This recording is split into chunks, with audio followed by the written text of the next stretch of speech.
Hello everyone, every morning is a new opportunity to improve yourself. हर सुबह एक नया मौका होता है अपने आप को बेहतर बनाने का। आप हर रोज हर सुबह कुछ ना कुछ नया करके अपने आप को बेहतर बना सकते हो। Hi guys, this is Vipin Kumar and welcome back to the video. So without any delay let's get into the video. दोस्तों, आज हम जिस टॉपिक के ऊपर बात करने वाले हैं उस टॉपिक का नाम है देयर। अब देयर का प्रयोग इंग्लिश में दो तरह से होता है। एक जगह देयर का मतलब कुछ होता है और दूसरी जगह देयर का मतलब कुछ भी नहीं होता है।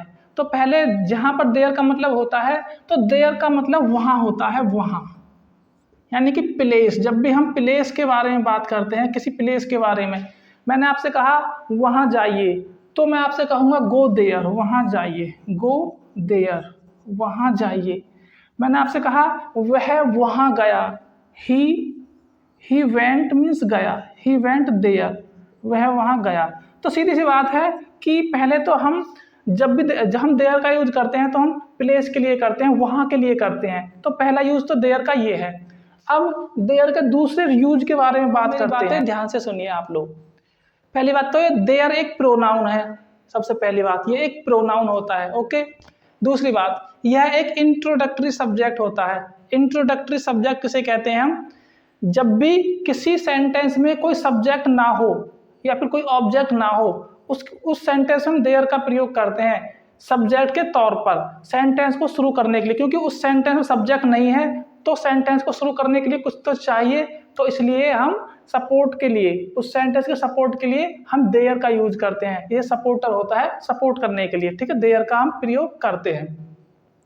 तीसरी बात, जब भी आप किसी सेंटेंस में संख्या या नंबर का प्रयोग करो तो वहां पर हम देयर का यूज करते हैं। लेकिन कुछ सेंटेंस ऐसे भी होते हैं जहां पर संख्या का प्रयोग नहीं होता लेकिन फिर भी देयर का प्रयोग होता है। आइए पहले जानने की कोशिश करते हैं। देखिए, यह एक लड़का है, इसको कैसे बनाओगे? आपने कहा ए माने एक, बॉय माने लड़का, इज माने है। अब आप मुझे बताइए, क्या ये सेंटेंस सही लग रहा है आपको? नहीं लग रहा है ना सही, तो ये बनेगा देयर।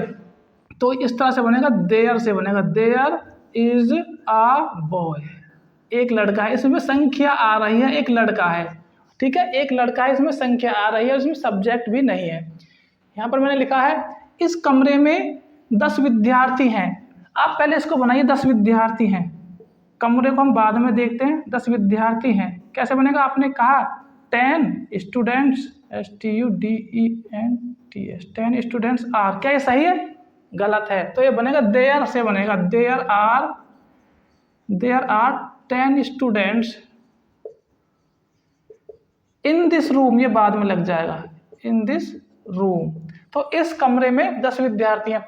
एक राजा था, ए माने एक, किंग वॉज। क्या ये सही है? नहीं, ये बनेगा देयर से। इसमें संख्या आ रखी है, देयर वॉज अ किंग, एक राजा था। उस घर में कुछ लोग हैं, यानी कि कुछ लोग हैं, यहां भी संख्या की बात हो रही है। तो देयर आर, कुछ लोग हैं, ज्यादा हैं तो आर लगेगा। देयर आर सम पीपल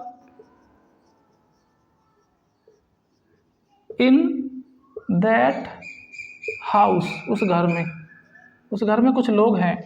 इस कमरे में कुछ है, कुछ की बात हो रही है, ये भी संख्या है एक। इस कमरे में कुछ है, तो देयर इज समथिंग, कुछ है। देयर इज समथिंग मीन्स कुछ, देयर इज समथिंग, कुछ है, इन this room, in this room, इस कमरे में कुछ है। देखिए, कुछ और एग्जाम्पल जानने की कोशिश करते हैं। मेज पर एक पेन है। क्या इसमें सब्जेक्ट है? नहीं, इसमें कोई सब्जेक्ट नहीं है। क्या इसमें गिनती है? हाँ, इसमें गिनती यानी कि नंबर का यूज हुआ है, एक, ओके, एक का यूज हुआ है।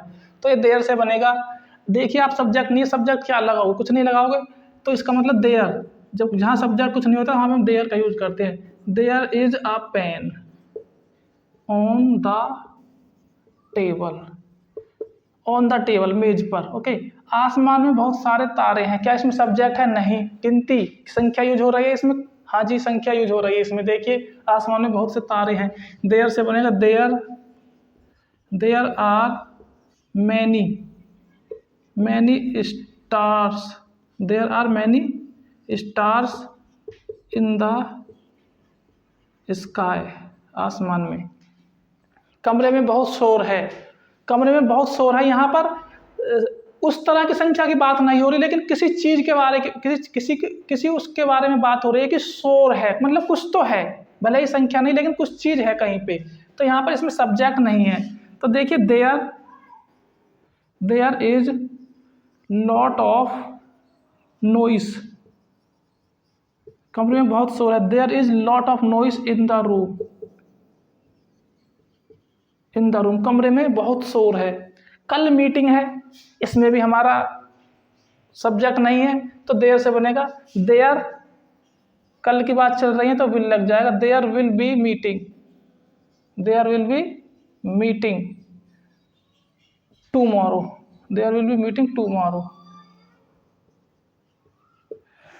तो आप ध्यान रखिए हमेशा, यह एक प्रोनाउन है, यह एक इंट्रोडक्टरी सब्जेक्ट है। इंट्रोडक्टरी सब्जेक्ट हम उसे कहते हैं जहां पर कोई सब्जेक्ट नहीं होता तो वहां पर हम देयर का प्रयोग करते हैं, इसलिए इंट्रोडक्टरी सब्जेक्ट है। और ये नकली सब्जेक्ट है, इसको हम नकली सब्जेक्ट बोलते हैं, फॉल्स सब्जेक्ट बोलते हैं इसको। फॉल्स मतलब जिसके साथ देयर इज भी यूज हो सकता है, देयर आर भी यूज हो सकता है, देयर विल भी यूज हो सकता है, जिसके साथ कुछ भी यूज हो सकता हो, कोई सी भी वर्ब यूज हो सकती है, वो नकली सब्जेक्ट होता है। असली सब्जेक्ट कौन सा होता है?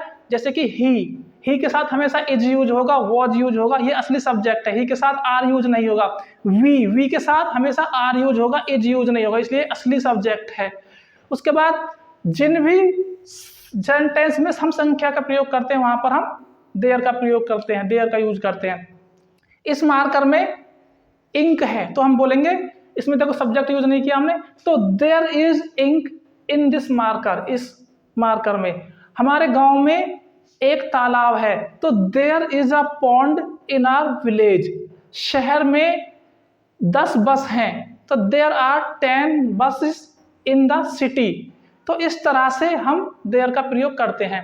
आई होप आपको ये वीडियो काफ़ी अच्छी लगी होगी और देयर का प्रयोग भी आपको समझ में आ गया होगा। आप इस वीडियो को ज़्यादा से ज़्यादा लाइक करिए, शेयर करिए एंड सब्सक्राइब करिए, और ज़रूरतमंदों के पास इस वीडियो को आप भेज सकते हो। आप वीडियो में लास्ट तक बने रहे उसके लिए बहुत बहुत धन्यवाद। Thank you so much for watching this video.